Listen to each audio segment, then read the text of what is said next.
자, 오늘부터 베드로전서 1장 1절에서 12절 말씀을 기점으로 베드로전서 강해가 시작되겠습니다. 이 베드로전서가 쓰여진 어떤 상황을 살펴보면 당시에도 핍박을 앞두고 미리 흩어져 있는 성도들에게 무언가 하나님의 메시지를 전하고자 하는 그런 의도가 있었다는 것입니다. 오늘 이 시대에 한국교회가 어려움을 겪고 있는 이 상황과 너무나 맞아떨어지지 않는, 아니 객관적으로 설명을 하자면 그때의 핍박과 지금의 핍박은 가히 비교할 수가 없습니다. 사실 우리는 조족지혈이에요.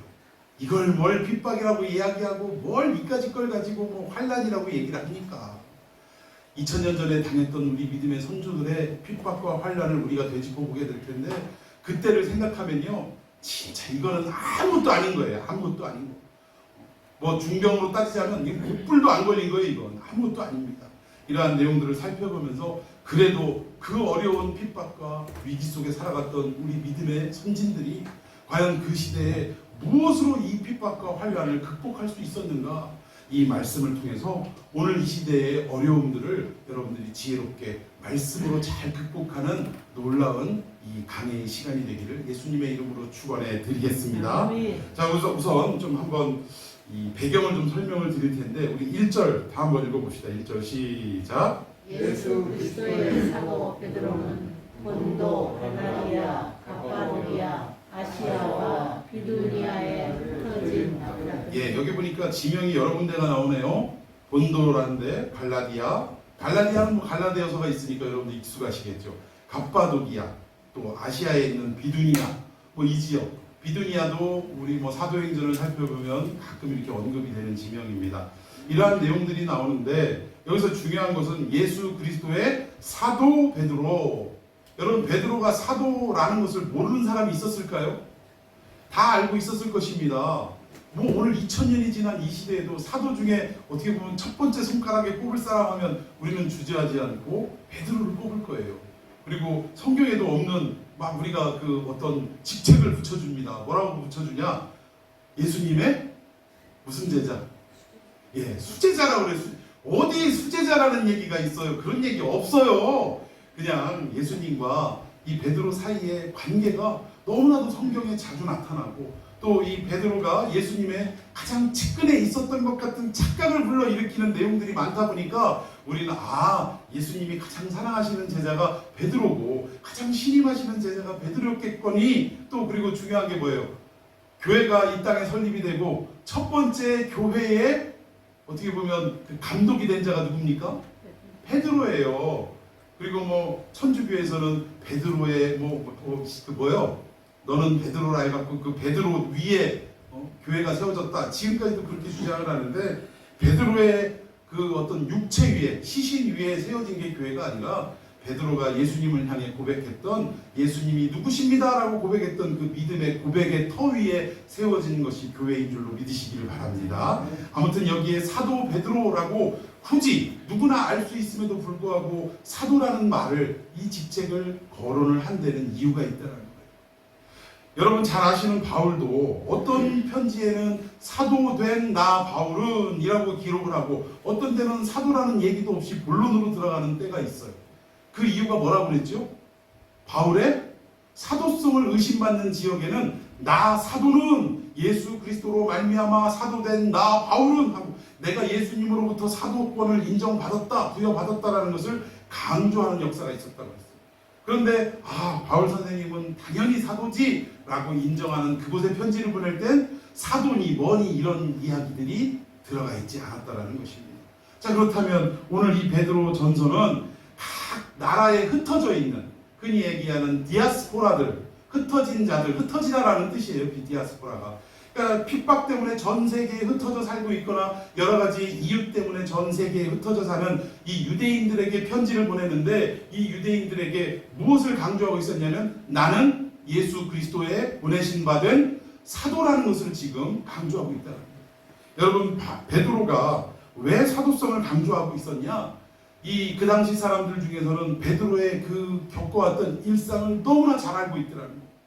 여러분, 베드로는 완벽한 사도였습니까? 실패한 적이 있었던 사도였습니까? 실패한 적이 있었어요. 예수님이 끌려가시는 현장을 뒤따라가다가 그 가야바의 뜰에서 어떻게 했습니까? 숯불을 쬐고 있는 가운데 자기의 정체가 드러날 뻔하자 나는 저자를 알지 못한다라고 3번씩이나 부인을 한 경력이 있다는 거예요. 그리고 그것으로 끝난 게 아니에요. 부활하신 예수님을 눈으로 목격했음에도 불구하고 예수님이 정말 새롭게 변모되어진 그 모습을 가지고 다 문과 창문이 닫혀있는 그 건물 안으로 스륵 하고 나타나셨어요. 그리고 나서 제자들에게 보이시고 심지어 의심을 했던 그 도마에게까지 내 손에 손을 넣어보고 내 옆구리에 손을 넣어보라라고 말씀하시기까지. 여러분, 한 가지 팁입니다. 도마는 그 이야기를 듣고 손에 넣었어요? 안 넣었어요? 안 넣었어요. 우리는 그냥 도마가 손에 딱 넣어보고 맞네, 창자국 확실하네 하고 믿은 게 아니라 예수님이 그 말씀을 하시는 순간 나의 주 나의 하나님이시오 라고 고백을 했다. 예수님이 오죽 답답하면 야 한번 넣어봐 이렇게 말씀하실 때 그제서야 그분이 나의 주님이시고 나의 하나님이시라는 것을 고백하는 역사가 있었다는 것입니다. 여러분, 아무튼 이 베드로는 한번 실패한 경력이 있었어요. 부활하신 주님을 만나고도 불구하고 그는 어디로 향했습니까? 옛 직업인 갈릴리 바다로 그 동료들과 함께 내려가서 고기를 열심히 잡는 옛 모습으로 돌아간 적이 있었다. 이미 사람들이 볼 땐 저 사람이 이미 예수님을 배반하고 자기의 고향으로 떠나간 사람 아니냐. 오늘날로 말하자면 저 사람 예수님 믿고 목회 열심히 하다가 참 세상 여러 가지 힘들고 목회하기 힘들겠다고 해가지고 목사의 직분을 내던지고 교회 처분하고 그리고 나서 어디로 간 사람이에요? 옛날 직업으로 택시 운전대를 잡거나 아니면 무슨 일을 하거나 이런 일로 돌아간 사람이 아니냐라고 그때 당시에 사람들이 다 알고 있었다는 것입니다.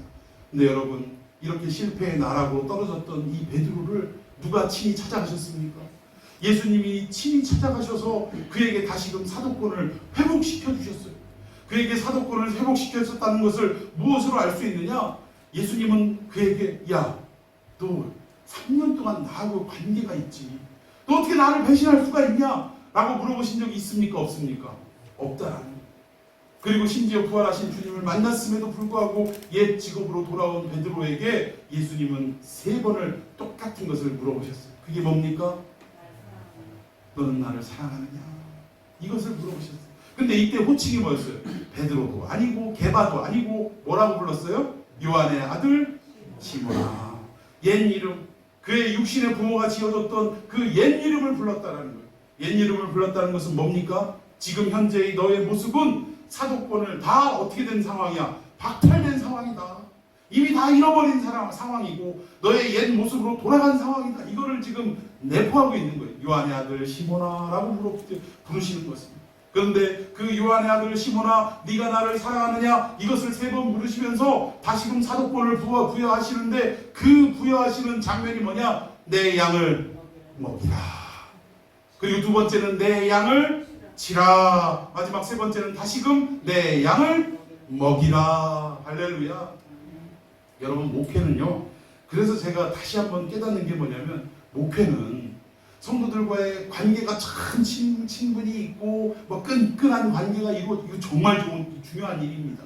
또 성도들이 어려움에 겪었을 때 예를 들어서 어떤 분들은 과거에 이런저런 어떤 재주들이 있어가지고 기술들이 있어가지고 보일러 고장 났다고 하면 가가지고 다 연장 뜯어가지고 고쳐가지고 해주시고, 뭐가 어렵다고 하면 지붕도 올라가서 고쳐주시고, 특히 시골 교회는 이런 목사님들이 의외로 많이 계시더라고요.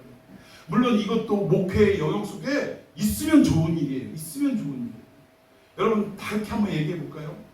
사람이 의사가 있는데 어떤 병이든 그 분야에 있어서는 못 고칠 게 없다라는 거예요. 이 사람은 그만큼 의술이 뛰어납니다. 근데 한 가지 아쉬운 게 뭐냐면 이 사람이 좀 친절하지가 않아요. 환자로서 그 앞에 이렇게 청진이 되고 있으면서 아주 기분이 불쾌하고 이 사람 말을 왜 이따위로 할까? 라는 생각이 문득문득 들더라 이거예요. 그러면 여러분, 그 심한 질병에 걸렸을 때 이 의사는 친절하지 않으니까 다른 데 갈 테야 라고 생각하는 사람이 있겠습니까? 지금은 내가 기분도 상하고 내 이놈 의사 이거 어떻게 말을 이렇게 안 이쁘게 하는가, 기분은 나쁠지 몰라도 그 분야만큼은 탁월한 의사이기 때문에 기분이 나빠도 그 앞에 가서 어떻게 하는 거예요? 배를 까고 청진기 들이대고 치료를 받는 거예요.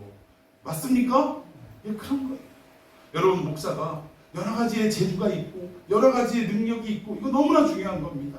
또 훌륭한 인성을 타고나는 것도 정말 감사한 일이에요. 그런데 목회자로서 가장 중요한 사역은 뭐냐? 양을 먹이고 양을 치는 사역이라는 사실이에요. 믿습니까? 양을 먹이고 친다라는 건 뭐예요? 양을 뭘로 먹입니까? 말씀으로 먹이는 거예요. 양을 친다라는 개념도 결국은 양육의 의미입니다. 결국 뭐냐? 주의 사도, 오늘날의 주의 목사들은 결국 첫 번째 사명이 뭐냐? 양을 잘 영적으로 양식을 잘 먹여서 정말 영적으로 건강하고 튼튼하게 자라가도록 하는 게 가장 주안점이 있다는 거예요. 여러분 동의하십니까? 그렇다고 해서 말씀만 잘 가르치고 아주 그냥 성격은 괴팍하면 또 안 되겠죠. 그래서 여러분들이 저를 위해서 기도해 주실 것은 말씀도 깊이 있게 잘 연구해서 여러분들을 먹이는 역할도 감당하고 또 여러모로 저에게 부족한 인간적인 부분들이 참 많이 있습니다. 저도 성격이 좀 약간 뭐라고 할까요? 외향적이지를 못해서 처음 보는 분들하고 막 이렇게 막 잘 얘기하고 이러지를 못해요. 그래서 이런 부분들까지 이게 목회할 때 여러 가지 요소들이 필요한 부분들도 하나님 선물로 은사로 더하여 주시옵소서 이렇게 기도해 주시는 그러한 역사가 있기를 바랍니다. 예, 아무튼 이래서 사도라고 강조를 했던 것은 한 번 실패했던 경험이 있기 때문에 이 실패의 나락에 빠져있는 베드로를 예수님이 친히 찾아가셔서 다시금 사도권을 부여하셨다는 것을 이렇게 강조하는 내용으로 사도 베드로라고 이야기하고 있다는 것입니다. 그리고 이 서신을 베드로 전서와 후서를 기록을 하는데 그 대상이 아까도 설명드렸던 것처럼 각지에 흩어져 있는 디아스포라들, 그 중에서도 유대인들을 향한 그런 편지였다라는 것을 언급을 합니다. 그런데 어디에 흩어져 있는 성도들이냐? 여기 보니까 본도, 갈라디아, 갑바도기아, 아시아와 비두니아에 흩어져 있는 나그네라 이렇게 설명을 하고 있습니다. 이 지역이 어딘지 우리가 알아야죠. 어디길래 도대체 말로만 본도, 갈라디아 어딜까 한번 보십시다. 자, 지금 이 오른쪽 부분이 이스라엘입니다. 가나안 지역이에요. 그리고 뭐 여기 중간 지역이 지금 동그라미 친 지역이 뭐 예루살렘이나 이쯤 되겠지요. 자, 여기에서 자, 오늘 얘기하는 본도가 어디입니까? 여기 있네요. 이거 멀어요, 안 멀어요?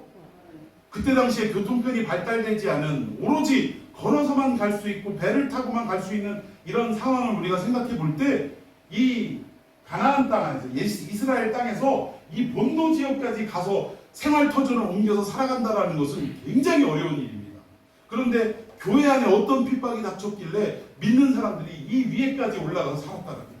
그리고 또 두 번째 갑바도기아가 어디예요? 이 밑에 지역입니다. 갑바도기아. 그리고 또 어디가 있습니까? 비두니아. 이 비두니아 지역은 왼쪽에 왜 여기 있습니다. 이 비두니아예요. 이 본도보다 더 멀어요, 이거. 비두니아. 그리고 또 아시아. 우리 지금에 말하는 아시아가 아닙니다. 터키를 중심으로 해서 그 근방을 아시아라고 그래요. 이 아시아 지역. 그리고 또 뭐 어디 있습니까? 다 나왔나요? 예, 아시아와 비두니아. 뭐 이렇게 지금 지명을 거론을 하고 있다라는 것입니다. 그런데 이 지역은 이 전체 지역은 사실은 누가 그렇게 선교하기 위해서 몸부림을 쳤던 지역이냐? 우리가 잘 아는 사도 바울이 이 지역으로 가가지고 전도하는데 난리가 난 거예요. 아니 가서 복음을 증거하기만 하면 사람들이 아주 막 뒤집어지고 예수를 그리스도로 영접하고 가는 곳마다 교회가 세워지고 이 선교의 역사가 점점 확산되기 시작하더라는 거예요. 그러면 바울의 입장에서 이 상황을 경험하고 목격할 때 어떤 생각이 들었겠어요? 아, 이건 하나님의 뜻이다. 이건 우리에게 주신 하나님의 선교의 선물이다. 할렐루야 하면서 막 가는 곳마다 그냥 막 승리의 역사가 나타나니까 기뻐서 어쩔 줄 몰랐을 거예요. 그런데 사도 바울의 이야기를 좀 우리가 거슬러 가보면 어땠습니까? 하나님이 이 지역으로 이 동쪽으로 계속 아시아, 지금의 우리 아시아에 있는 쪽으로 퍼져나가려고 하는 사도 바울의 계획에 성령께서 허락지 아니하시더라. 아니 이게 무슨 얘기예요? 오늘 이 도마동 땅에 참평한 교회를 설립하고 이곳에서 그냥 대충 설교를 뭐 심도 깊은 설교도 아니고 그냥 예수 천당 불신지옥 이러고 그냥 피켓 들고 돌아다녔더니 이 지역이 뒤집어져가지고 교회로 다 몰려오더라는 거예요.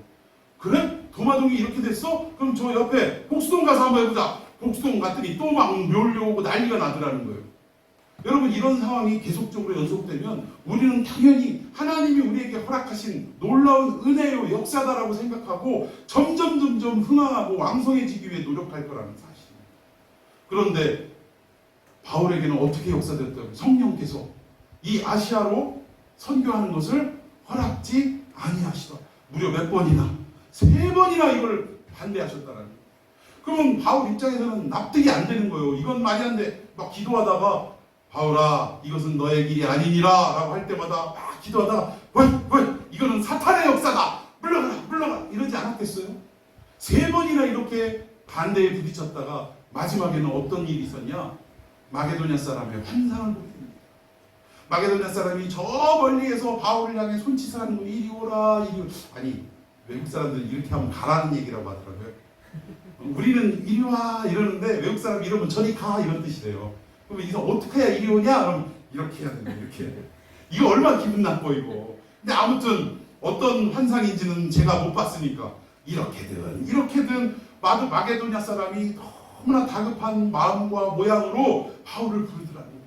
그래서 이 환상을 통해서 바울이 드디어 결심을 하는데 아시아로 가는 게 하나님 뜻이 아니고 마게도냐로 가서 선교하는 것이 하나님의 뜻이라는 것을 인정하밀러라 라고 사도행전에 표기가 되어 있습니다.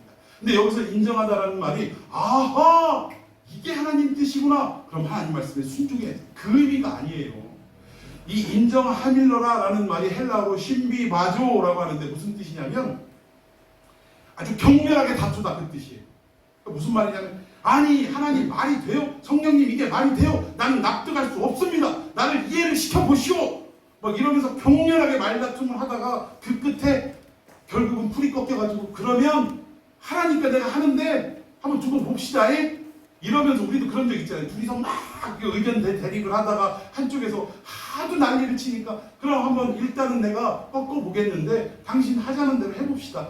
그리고 나서 안 되면 알아서 하시오. 우리 그런 얘기 해요, 안 해요?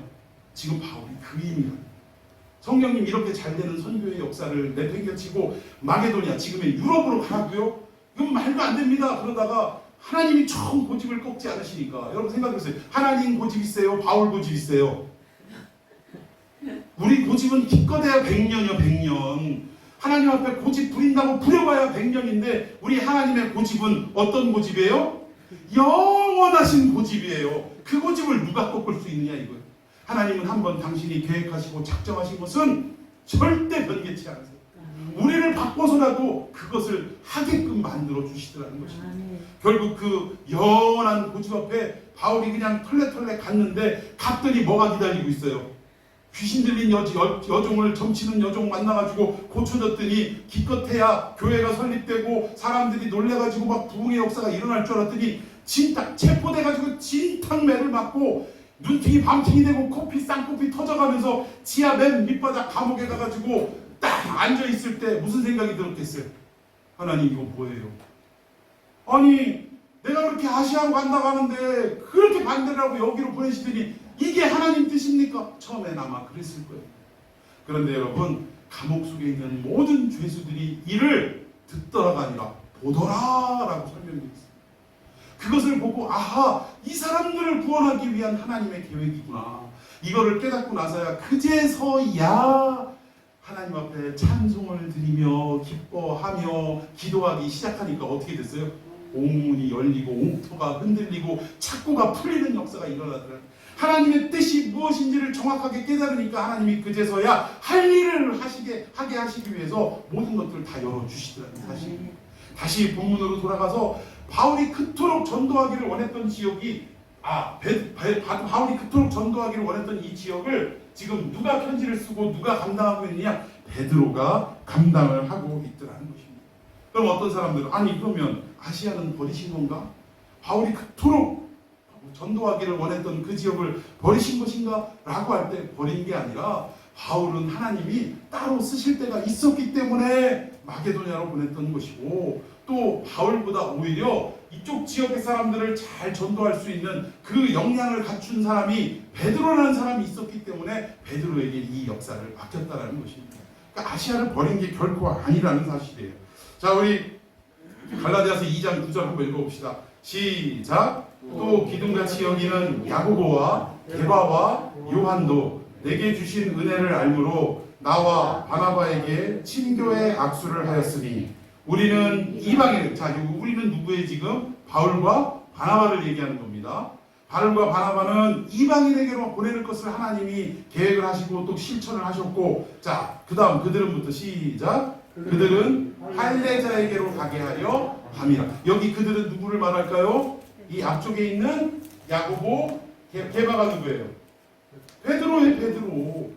야고보, 게바, 요한. 예수님의 어떻게 보면 가장 가까이 있었던 세 제자 중에 제자 아니겠습니까? 이 제자들을 결국은 이 아까 봤던 이 바울이 행하지 못했던 이 아시아 지역을 결국은 이들을 통해서 보내셨는데 이유가 있더라는 거예요. 보니까 여러분 여기 보니까 이 지역에 살던 사람이 흩어진 유대인들이라는 유대인들. 그러면 야고보, 게바, 또 요한 이 사람들은 정통 유대인입니다. 정통 유대인으로서 어디에 흩어져가는 살고 있는 유대인이라 할지라도 친근감이 있을까요? 없을까요? 친근감이 있어요. 정통 유대인이기 때문에 접근하기도 쉽고 대화하기도 쉽더라는 거예요. 왜? 히브리어로 얘기하면 끝나는 거 아닙니까? 외국이지만, 그러니까 비록 우리가 미국에 간다 할지라도 생판 미국 사람들만 사는 곳에서는 언어가 안 돼도 LA 한인타운 같은 데 가서 한국말로 얘기하면 한국 사람들끼리는 통해요, 안 통해요? 통하더라고요. 그래서 야고보, 베드로, 요한 이 사람들을 이 지역을 감당시켰다라는 거예요. 그러면 그에 반해서 왜 바울은 능력 있게 복음도 전하고 교회도 세워지고 이랬음에도 불구하고 마게도냐로 보냈는가? 여러분, 바울은 이중 시민권자였습니다. 정통 유대인이기도 하지만 그는 어디 시민권을 가지고 있는 사람이었어요? 로마 시민권을 가지고 있는 사람이었습니다. 그리고 더 중요한 것은 이중 국적, 그러니까 이중 국어 이상을 했던 사람이라는, 이중 언어 이상을. 그러니까 적어도 2개 국어 내지는 3개 국어 이상을 했던 사람이 누구냐? 바울이었다라는 것입니다. 그러니까 굳이 히브리어로 얼마든지 소통이 가능했던 이 아시아 지역보단 유럽 지역에서는 전부 다 무슨 말을 했을까요? 헬라어, 그리스어를 했다라는 거예요. 헬라어를 그때 당시에. 헬라어를 하는 그때 당시에 헬라어에 능통한 사도가 누구예요? 까놓고 얘기해 봅시다. 11 제자들 다 훑어서 한번 헬라어 제대로 할 수 있는 사람 있나 한번 보자고요. 없어요, 없어. 맨날 바닷가에서 고기나 잡던 사람이 뭔 헬라어를 할 것이며, 그 바닷가에서 고기 잡으면 어떻게든 세금 뜯으려고 했던 그 제자가 무슨 헬라어를 하겠냐 이 얘기예요. 아무튼 헬라어에 능통한 자가 없기 때문에 바울을 헬라어도 가능하고 국적도 로마의 시민권을 가진 사람이기 때문에 그를 이 마게도냐 지역, 이 유럽 지역으로 보냈다라는 것입니다. 여러분, 이렇게 하나님은 우리가 잘할 수 있는 것이 아니라 하나님이 생각하시고 계획하신 바대로 하나님은 다 우리를 적재적소에 보내신다는 사실을 믿으시기 바랍니다. 어떤 교회에 가보면요, 북치고 장구치고 혼자 다 하는 교회가 있어요. 제가 지금 그것 때문에 아주 지금 어려움에 처해 있는 게 뭐냐면, 내가 빨리 이걸 놔야 되는데 이걸 놓고 그 다음에 이어받을 사람이 없으니까, 지금 여러분 생각해 보세요. 주일 아침에 여러분들과 기타를 들고 찬양을 막 이렇게 하다가 다시 기타를 내려놓고 그리고 나서 설교에 이렇게 집중을 하고 한다는 게, 이것이요, 물론 뭐 받으시는 하나님이야 찬양을 받으시고 영광을 받으시니까 별 이상이 없을지 모르겠지만, 하나님의 원래 뜻은 누구 한 사람을 통해서 다 하는 것보단 이게 나누어지고 협력되어지고 이렇게 또 각 어떤 맡은 바대로 이렇게 분산되어서 이것이 협력되어 하나가 돼서 하나님께 영광 돌리는 걸 더 기뻐하신다는 사실. 그래서 저는 빨리 이게 좀 나누어졌으면 좋겠습니다. 그래서 이런 것들을 위해서 계속적으로 지금 기도하고 찬양단도 좀 보내달라고 하고, 또 여기서도 같이 또 이렇게 마이크를 들고 또 목소리로 영광 돌릴 수, 이런 분들도 계속적으로 지금 기도를 하고 있는데, 아직 기도의 때가 되지 않은 건지 아니면 시기적으로 준비가 되지 않은 건지 하여튼 응답이 없어서 제가 참 막 뭐라고 안달이 났어요. 지금 안달이 났어요. 하나님 왜 이러세요 하면서 안달이 났어요.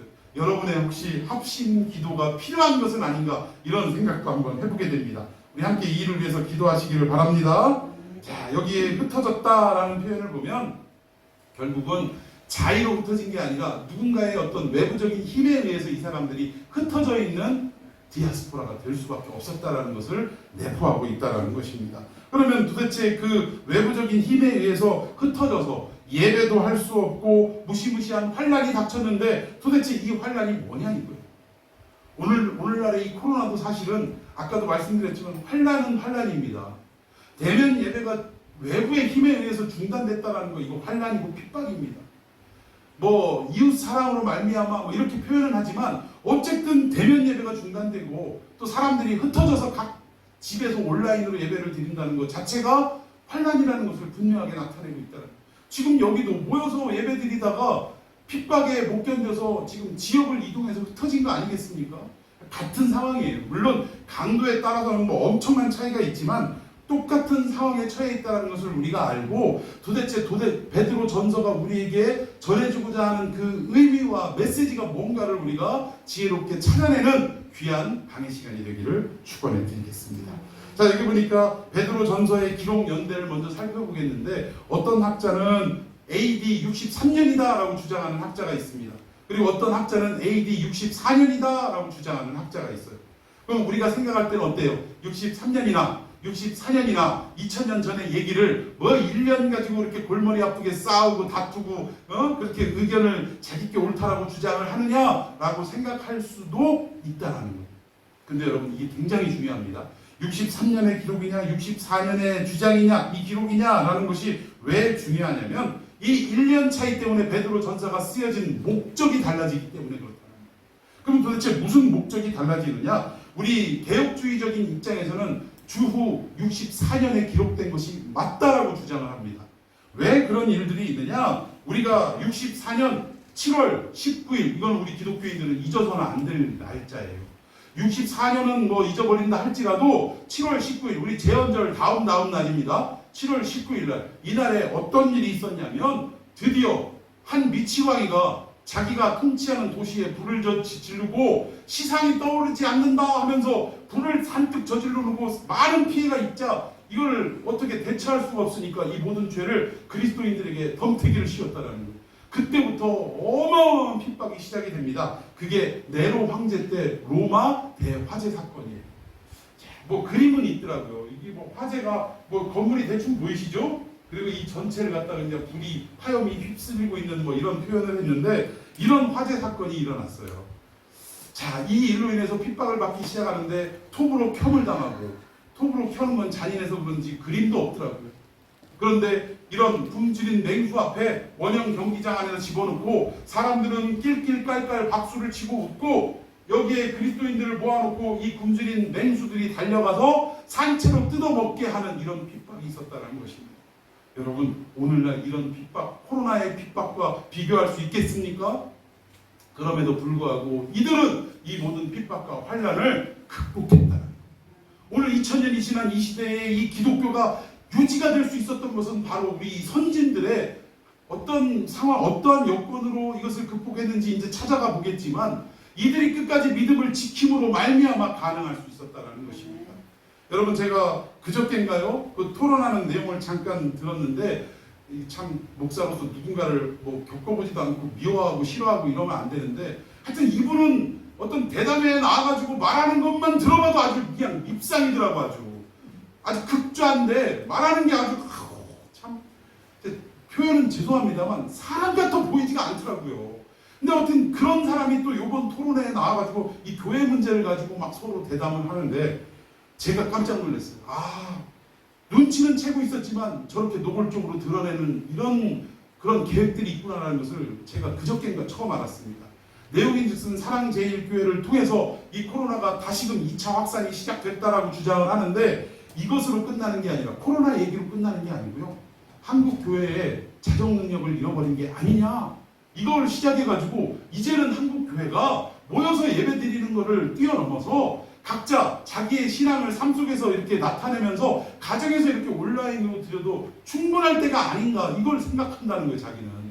여러분 이게 뭐냐? 결국은 뭐 이 코로나를 이렇게 빙자해가지고 뭘 주장하는 거냐면 교회 무용론을 주장하는 겁니다. 교회 필요 없다 그 얘기예요. 아니 왜 교회가 필요해? 당신들이 각 지역에 흩어져서 거기서 예배 드리는 게 그게 교회지. 아이고 신앙적으로는 엄청난 것 같아요. 일리가 있는 것 같아요.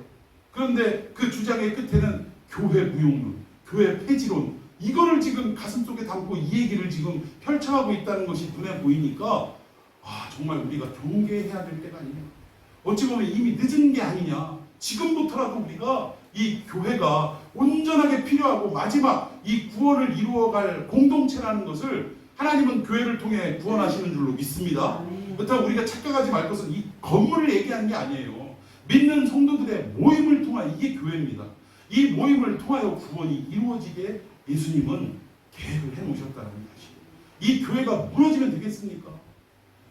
자, 아무튼 이런 상황 속에서도 우리의 선진들은 예배를 지켰고 또 믿음을 지켜왔다라는 것입니다. 자, 우리 또 그림 봅시다. 자, 그 다음 로마 대화재 사건이 있은 뒤에 6년 후에 이 예루살렘 성이 이렇게 함락을 당합니다.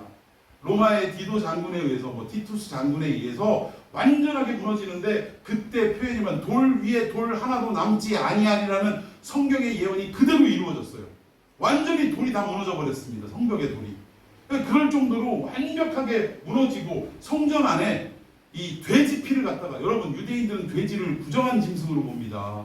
오로지 황소와 염소의 피로, 양의 피로 이렇게 하나님께 제사를 드리는데, 성전 안에 돼지피를 뿌리면서 이러면서 어떻게 보면 우리 기독교에 대한, 당시 유대교에 대한 어떻게 보면 가장 뭐라고 표현을 해야 돼? 아주 그냥 비참하게 만드는 그런 상황을 연출했다라는 것입니다. 자, 또 한번 이게 대충 읽어봅시다.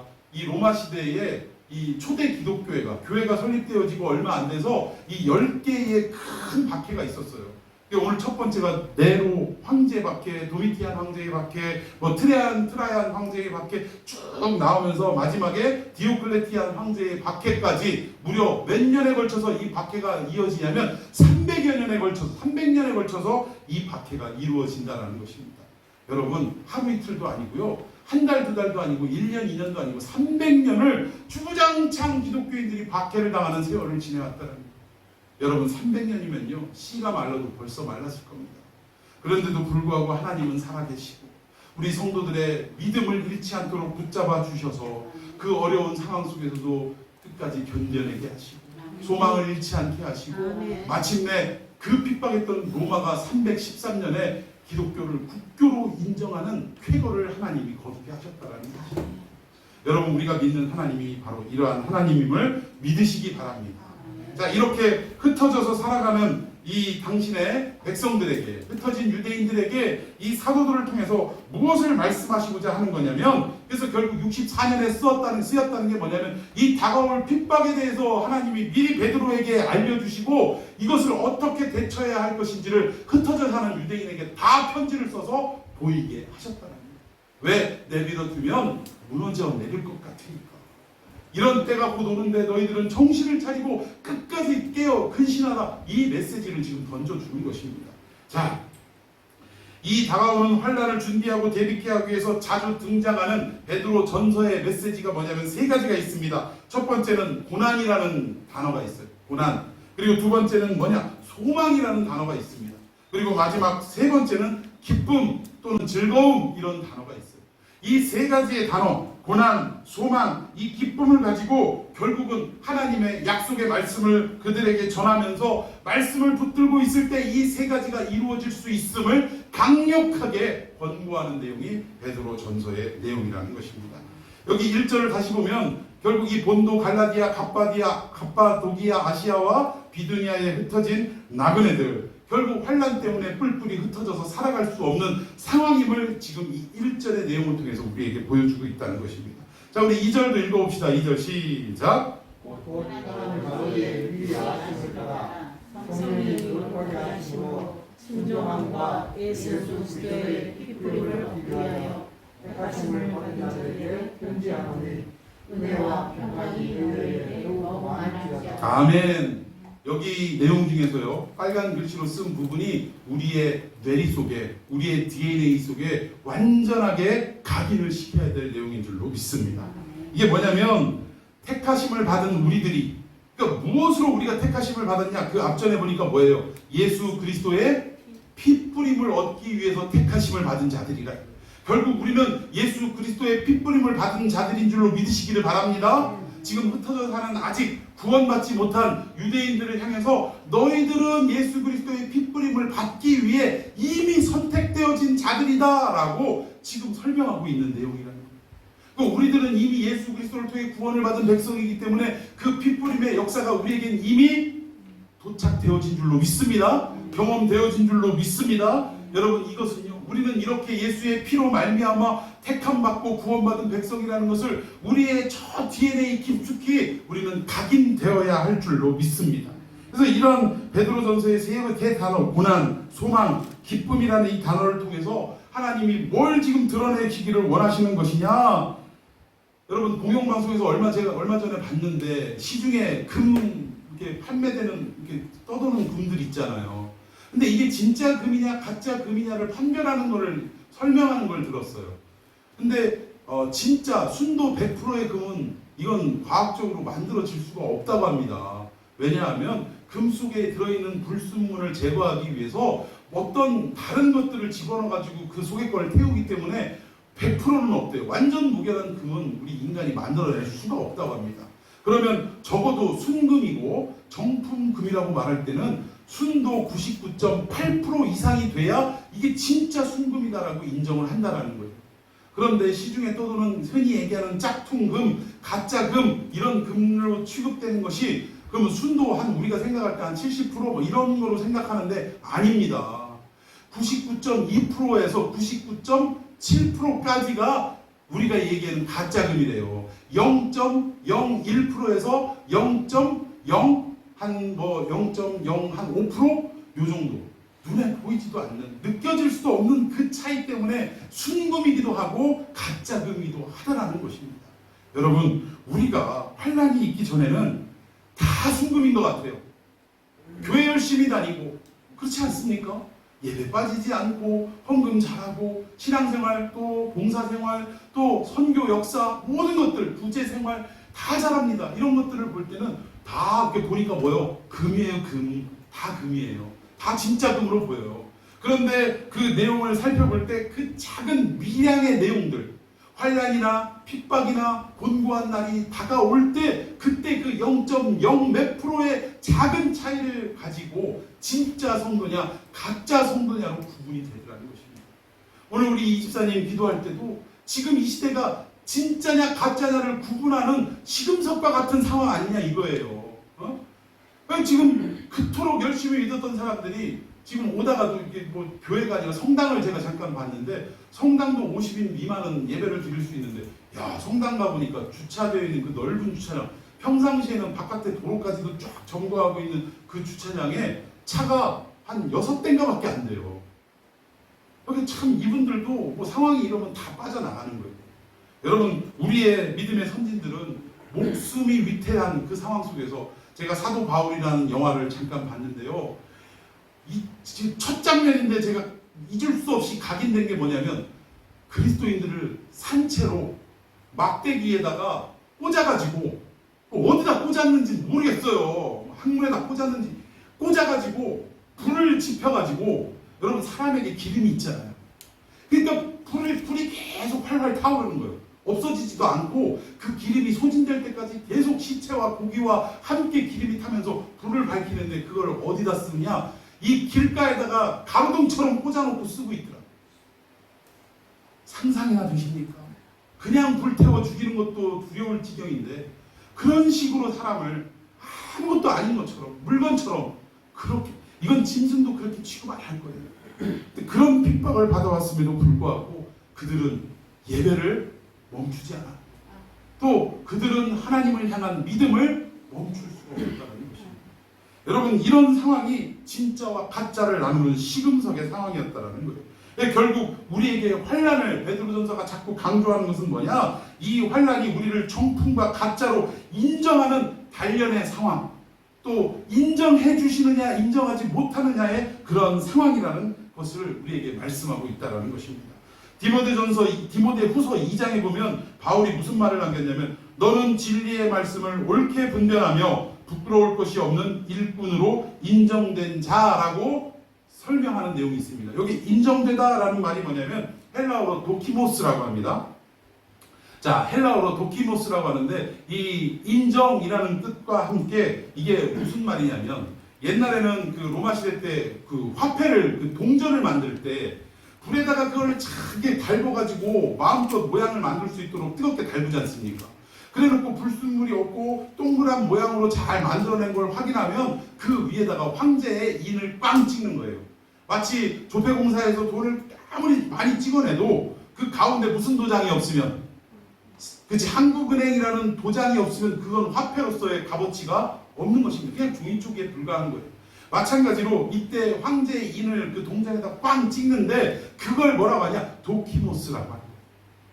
그제서야 비로소 화폐로 인정받을 수 있다라는 것처럼 오늘날 이 성도들이 환난을 겪는 과정을 통해서 결국 진짜냐 가짜냐가 판가름되는 시금석이 되더라는 사실입니다. 여러분, 그러니까 이 환난이라고 해서 우리가 다 멀리 할 것도 아니고 다 이것이 우리에게 유익이 없는 것은 아니다라는 것을 분명하게 깨달아야 한다는 것입니다. 환난을 겪으면 힘들죠, 고달프죠, 괴롭죠. 그럼에도 불구하고 이 환난을 통해 내가 진짜인지 가짜인지가 명확하게 드러날 수 있는 그런 매개체가 된다는 것을 우리가 생각할 때 환난도 때로는 우리를 더욱더 강하게 만드시고 우리를 정품으로 만드시는 하나님의 역사라는 것을 생각할 때 감사함으로 받고 견뎌내야 할 한 가지의 과제라는 것을 우리가 생각해야 한다는 것입니다. 여러분, 힘드셔도 이 환난을 우리가 그렇게 이겨내고 극복하는 역사가 있기를 축원합니다. 자, 우리 3절 말씀 봅시다. 시작. 우리 주 예수 그리스도의 아버지 하나님을 찬송하리로다. 그의 많으신 긍휼대로 예수 그리스도를 죽은 자 가운데서 부활하게 하심으로 말미암아 우리를 거듭나게 하사 산 소망이 있게 하시며, 여기 두 번째 주제인 소망, 그것도 그냥 소망이 아니라 산 소망이라고 거론을 하고 있습니다. 이 소망은요, 막연하게 그냥 기다리는 게 아닙니다. 될 대로 되겠지, 때가 되면 어떻게 되겠지, 이러한 생각으로 가만히 있는 것이 소망이 아니라 아주 적극적인 자세로 이것을 바라보고 정말 갈구하는 이것이 소망이라는 사실입니다. 여러분, 여기에 긍휼하심, 그의 많으신 긍휼대로라는 단어가 있는데 결국 이 긍휼하심은 무엇을 말하느냐? 우리가 아무리 힘들고 버틸 수 없는 지경에 처해 있다 할지라도 하나님이 우리에게 긍휼을 베풀어 주시고 우리를 불쌍히 여겨주셔서 당신의 능력의 손으로 우리를 만져주시기만 하면 여러분, 그 사람은 끝난 거예요. 이미 뭘 이겨내고 자시고 할 게 뭐 있어요? 하나님이 붙잡아 주시는데 뭐가 더 필요하냐 이거예요. 여러분, 오늘날 코로나로 인해서 경제적으로 힘들고 어렵습니다. 어떻게 극복할지 답도 안 나옵니다. 정부에서는 돈 몇 푼 주면서 정말 손해본 그 과정들이 얼마나 큰지조차도 알지 못하는지 뭐 이런 정도로 위로하고 끝나려고 할 때 소망이 되겠습니까? 소망이 안 됩니다. 그런데 여러분, 아무도 도와주지 않는 상황 속에 있다 할지라도 하나님이 나의 형편을 아시고 하나님이 나의 상황을 다 아시고 나를 붙잡으시고 나를 긍휼히 여겨주시고 불쌍히 여기신다라는 그 확신이 우리에게 있기만 한다면 이 모든 어려움은 아무런 어려움이 될 수 없다라는 사실입니다. 믿습니까? 그것이 바로 산 소망이라는 것입니다. 이 산 소망이 어디에서 나오냐? 우리 예수님이 우리를 긍휼히 여기심 속에 있다라는 사실. 여러분, 주님이 우리를 불쌍히 여기시기만 하면요, 어떤 문제가 우리를 닥쳐온다 할지라도 염려와 걱정이 사라지게 된다는 것입니다. 걱정이에요. 주님이 불쌍히 여기신다는 말은 무슨 의미일까요? 내가 다 어떻게 하겠다, 알아서 해주겠노라, 이 약속인 줄로 믿습니다. 그래서 우리가 소망을 얻을 수 있는 거예요. 소망을. 그래서 소망을 얻을 수 있다는 것입니다. 자, 우리 시간이 너무 많이 갔기 때문에 이 기쁨의 내용 9절을 통해서 또 봐야 되는데 넘어가도록 합시다. 자, 우리 10절 시작. 이 구원에 대하여는 너희에게 이 말 은혜를 내가 성취자들이 요구하고 부지런히 살펴서 11절 자기 손에 주신 그리스도의 영이 그 받으실 고난과 후에 받으실 영광을 위증하여 누구를 또는 어떠한 때를 지시하시는지 상관하니라. 예, 여기에 보면 기쁨은 9절에 있으니까 여러분들이 읽어보시고요. 이 세 가지의 내용들을 결론적으로 무엇을 말씀하시냐면 이 엄청나고 무시무시한 환란이 시작이 됐고 그 한복판에 그리스도인들이 중심에 자리 잡고 있는 상황 속에 있는데 이 환란을 버텨낼 수 있는 원동력이 뭐냐 이거예요. 이 환란을 벗어날 수 있는 원동력이 뭐냐? 다른 말이 아닙니다. 하나님 말씀을 기억하고 상기하라 이 얘기예요. 우리가 이 고난과 어려움 속에 처해 있습니까? 그러면 유일하게 이 어려움과 고난에서 벗어날 수 있는 유일한 방법은 뭐냐? 하나님의 말씀을 기억하고 그 말씀을 상기하는 것임을 믿으시기 바랍니다. 여러분, 베드로전서 후서의 모든 총체적인 주제가 뭐냐? 바로 이 내용이라는 거예요. 하나님의 말씀을 연구하고 부지런히 살펴서 그 말씀 따라 순종하면 이 모든 것을 극복할 수 있다라는 이 메시지가 면밀히 흐르고 있다라는 것입니다. 결국 이 모든 주제가 누구에게 집중되어 있냐면 그리스도라는 한 분께 집중되어 있다는 거예요. 이 그리스도 한 분, 결국 이 그리스도는 누가 증명하고 증언합니까? 여러분, 그리스도가 주님이 되시고 우리의 구세주가 되시고 우리의 구원자가 되신다는 것을 결국 누가 증명하고 누가 증언하는 겁니까? 그렇죠. 성령께서 증언하고 증명하는 것입니다. 여기 11절에 보니까 자기 속에 계신 그리스도의 영이라고 했는데 이것이 바로 성령을 말하는 것이고, 자 12절에도 한번 읽어봅시다. 시작.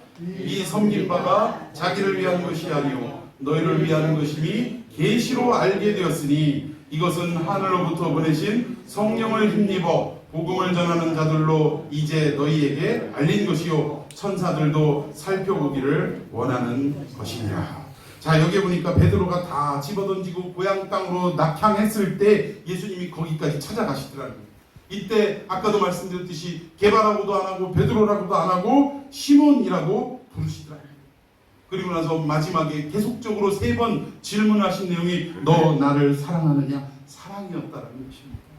여러분, 배반하고 떠난 제자지만 계속적으로 너 나 사랑하냐라고 관계에 대해서 물어보고 계시더라는 거예요. 그리고 나서 영겁후 3번 사도의 직분을 허락하시면서 양을 먹이라 치라 먹이라 말씀하셨는데 결국은 이 베드로서를 통해서 말씀하는 내용이 뭐냐? 우리 그리스도의 살아 역사하시는 그 말씀을 먹고 치고 먹는 이 하나님의 그 목양의 그 역사를 잘 이행하기만 하면 그러면 이 어려운 환난과 핍박과 공고함을 다 극복할 수 있다라는 이 메시지를 베드로는 계속적으로 흩어진 유대인들에게 전하고 있다는 것입니다.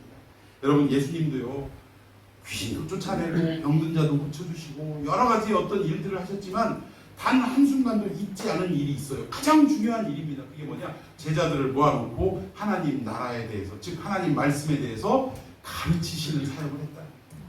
여러분, 이 가르치심의 사역이 있을 때 결국 그 가르침을 듣고 우리의 마음판에 새기고 이 말씀을 따라 순종해 나아가기만 하면 여러분, 이 위기 속에 흔들리는 또 환난 속에 당해 있는 성도들의 삶이 능히 고쳐지고 회복되고 이겨나는 결과가 이루어질 줄로 믿으시기를 바랍니다. 그래서 하나님 말씀 상기하라고 합니다. 여러분, 이렇게 어렵고 힘들 때 우리가 뭘 붙잡아야 되냐? 여러분, 세상 정치 붙잡을 거 아닙니다. 그 누군가 인간을 붙잡을 것도 아니고 오직 살아 역사하시는 그 수천 년 동안 우리에게 말씀하시고 단 한 번도 변하지 않는 살아 역사하는 하나님의 말씀을 붙들고 나아갈 때 여러분들 이 환난과 핍박을 능히 극복하고 승리하게 될 줄로 믿습니다. 오늘 그 하나님 말씀을 하나님 내가 붙잡게 하여 주옵소서. 우리 기도하는 이 시간 갖도록 하겠습니다. 하나님, 세상의 여러 가지 모양과 형편을 우리는 생각하고 바라보면서 의지할 때가 얼마나 많이 있었습니까? 그러나 2000년 전에 우리와 비교할 수도 없는 환난